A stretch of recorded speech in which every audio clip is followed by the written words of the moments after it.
সম্মান দিয়ে আমি কি করব, এই সম্পদ দিয়ে আমি কি করব? যেদিন আমাকে সাদা 3টা কাপড় দিয়ে পেঁয়াজ দিবে,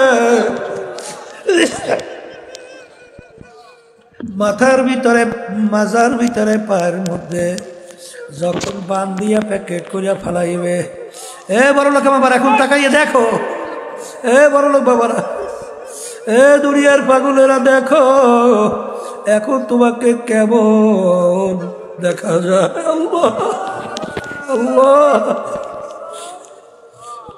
এ দুনিয়াদার পাগল, ছোট বাচ্চারা এসে আব্বা আব্বা কইয়া ডাকে, বাপে ডাক দেয় না, বাচ্চা বাপের বুকের ভিতরে ধারাস ধারাস কইয়া পড়ে আর ডাক দেয় আব্বা ওঠো ওঠো।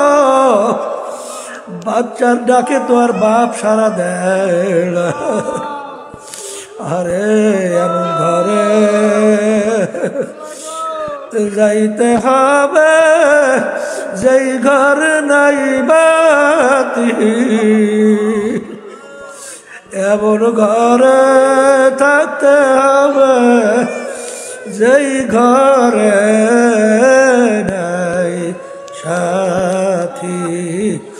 এ দুনিয়াদার পাগল আমার বাবারা, আজকে দুনিয়ার বাতারি মাথুক বাড়ি সরদারি স্বাধীনতা পাইয়া যারা ধরাকে সরা জ্ঞান মনে করো না, কিন্তু বাজা দুনিয়া থাকা অবস্থায় আমার মালিককে যারা ভুলে গেছো, কবরে যাওয়ার পরে যখন দেখবে কেউ নাই, তখন দিক বিদিক হারাইয়া ডাকবে আল্লাহ আল্লাহ আল্লাহ। আমার মালিক উত্তর দেবেন এমন খারাপ, দুনিয়ার স্বাধীনতা পাইয়া যেরকম তুই আমাকে ভুইলা গেছিলি, এইভাবে তোকে আমি ভুইলা গেলাম। শত শত বছর আমাকে ডাকবে, একবার আর তোর ডাকের সারা দিব না। কবরের মাটি নাপার মারকে 2 পাশ থেকে এমন ভাবে চাপ মারো,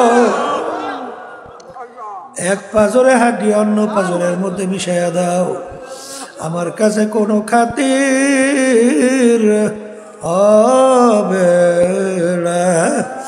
বাজান কিয়ামতের ময়দানে বাজান কোনো ছায়া বলতে কিছু থাকবে না। 1 হাত বা 100 হাত মাথার উপরে মালিক উব্বুর করে সূর্য ছাইরা দেবে, জমিন পুইরা তামা হইয়া যাবে, লাল চামড়ার মতো তামার জমিন লাল হইয়া যাবে। আরে ভাগুইনাও জাগা নাই। ওই সময় 7 প্রকার লোককে আমার মালিক ডাইকা ডাইকা তারা আরশের নিচে ছায়া দান করবে। এর ভিতরে 1 প্রকার ওই আল্লাহর বান্দা বান্দি, হুব্বু ফিল্লাহ বুগুজু ফিল্লাহ, যারা দুনিয়ায় থাকা অবস্থায় সম্পর্ক রাখবেও আল্লাহকে রাজি খুশির জন্য, সম্পর্ক ছাড়বেও আল্লাহকে রাজি খুশির জন্য। এই দলদেরকে আমার মালিক ডাইকা তারা আরশের নিচে ছায়া দান করবে।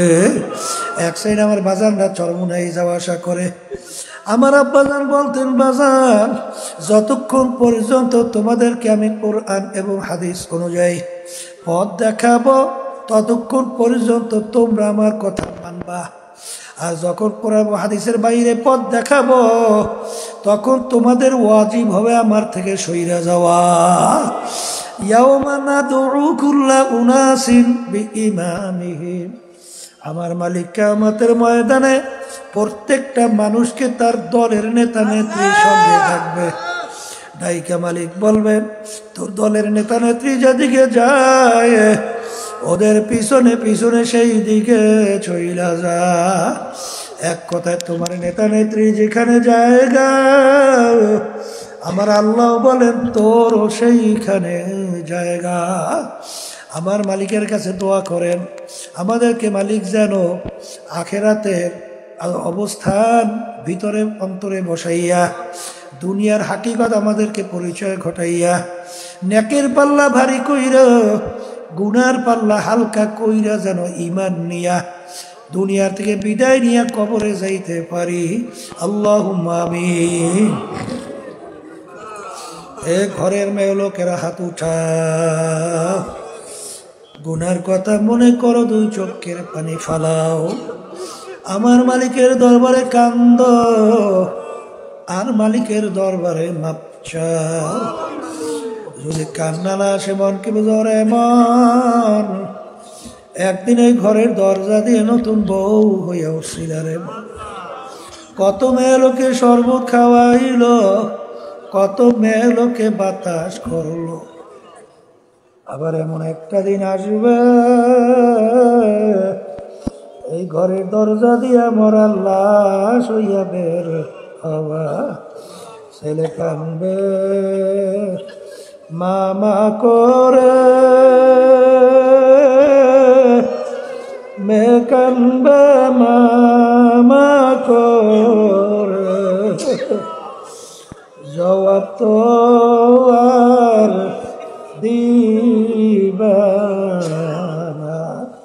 আল্লাহ, আপনি মাঠের দিকে চাইয়ে দেখে আপনার বান্দারা কিভাবে কান্দে। মালিক, আমাদের ছেলেও মরে নাই, মেয়েও মরে নাই, গুনাহ করে বসছি রে, মাফ করে দেন গো মাওলা, মাফ করে দেন। আল্লাহ, বান্দারা জোর করে কান্দে। সন্তান মারা গেলে চোখে পানি আসে, সম্পদ নষ্ট হয়ে গেলে চোখের ভিতরে পানি আসে। তোমার আমার গুনাহ কারণ জাহান্নামের আগুন জ্বলছে, জাহান্নামের আগুন চোখের পানি ছাড়া ঠান্ডা হবে। আল্লাহ, যাদের ছেলে মাহফিল হইল চেষ্টাকারী সাহায্য করলো, সবার খাস মেহেরবানি নাজল করেন আল্লাহ। আল্লাহ, আমরা হাত তুলছি, জানি না বুঝি কার আম্মা, কার আব্বা, কার দাদা দাদু, নানান আত্মীয় স্বজন, বিশেষ করে আমাদের আব্দুল মজিদ সাহেব হুজুর স্ত্রী ইন্তেকাল করছেন। আল্লাহ, আমাদের আম্মা আব্বাও দুনিয়াতে নাই। আল্লাহ, আমাদের যারা কবরে শুয়ে আছে সবাই কবরকে বেহেশতের বাগান বানায়। আল্লাহ, মাদ্রাসা মসজিদ দিনের জন্য কবুল করে নিয়েন, মাহফিলকে হেদায়েতের জরিয়া বানায় দেন। আমি সব আমাদের অসুস্থ সবাইকে সুস্থ করে দেন। পর্দা আলে মা বোনরা কোন নিয়তে হাত তুলছে আল্লাহ, মাহফিলকে হেদায়েতের জরিয়া বানায় দেন।